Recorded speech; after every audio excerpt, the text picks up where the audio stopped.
types of communication in our world. There is speaking, messaging, and of course, as I am here in front of you today, giving a speech. These are forms of communication that has been used throughout the years.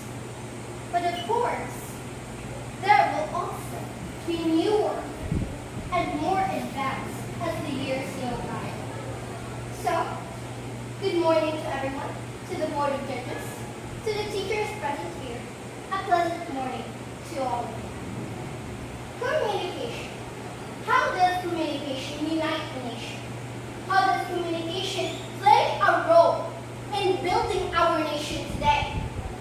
Well, communication is an essential part of life. It is something that as humans are programmed to do. Because we as people, we as humans are programmed to be social, to communicate with one another. Because this is what we are. This is what we are programmed to do. Building a nation is something that has been done throughout history. If we go back to history, if we go back to the time where Spaniards colonialized us, there was one person that united all of us to stand against, to fight for our freedom. And that was Dr. Jose Rizal.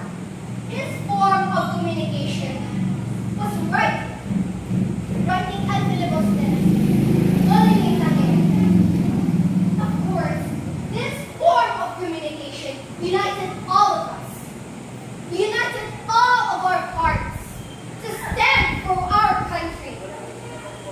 This is the form of communication that is shown through his writing, through his work. And this form of communication united our nation, united and created what we are today, what we have today.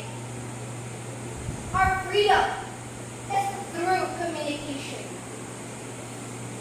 Of course, new communication of today is used in our daily lives.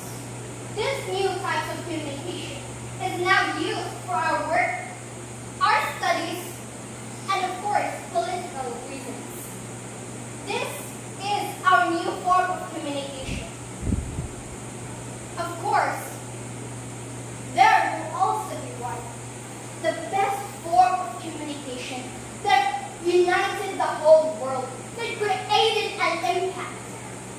And that form of communication is through religion, through beliefs, through our one and only God. This communication, this type of communication, united different types of people. United different people from different forms, different colors, different lifestyles. This united all of us to praise our God. So, to our Board of Judges here today, to the teachers present here, this is the new generation. Our form of communication is from the yesteryears. This is what united us. This is uniting us today. Communication. Because without communication, we wouldn't be here today. I wouldn't be here today, standing in front of you, telling you just how important communication truly is. Because this communication formed us, created us, united us. Because we, the people, are the nation. And this nation is called our country and Philippines. And we are Filipinos, the people of this nation. So once again, to the Board of Judges, teachers, a pleasant morning to everyone.